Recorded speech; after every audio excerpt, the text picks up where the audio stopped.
নাচতে নাচতে হঠাৎ কুংফু শুরু করলো রোবট। হাস্যকর শোনালেও নাচের বদলে ক্যারাটে কিক দিয়ে স্টেজ কাঁপিয়ে দিয়েছে রোবটটি। যেন ভুল করে নাচের ফাইলের সঙ্গে ব্রুসলির মুভির ফাইল মিশিয়ে ফেলেছিলেন প্রোগ্রামার। ঘটনাটির ভিডিও এখন সামাজিক যোগাযোগ মাধ্যমে ভাইরাল।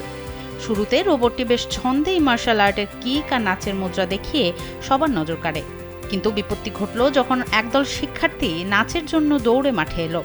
চারপাশ থেকে মানুষের অতিরিক্ত ভিড় দেখে রোবটটি সম্ভবত বিভ্রান্ত হয়ে পড়ে। ক্ষণিকের মধ্যেই নিয়ন্ত্রণ হারিয়ে সেটি হোঁচট খেয়ে মাটিতে পড়ে যায়।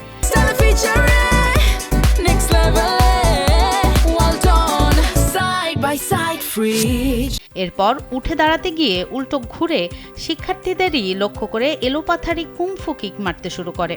এমন অদ্ভুত কাণ্ড দেখে আতঙ্কিত শিক্ষার্থীরা দ্রুত পিছিয়ে যায়।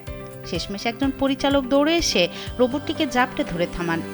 রোবটের এই ক্যারাটে মিশ্রিত নাচে কেউ আহত না হলেও ভিডিওটি সামাজিক যোগাযোগ মাধ্যমে বেশ বিনোদন জুগিয়েছে।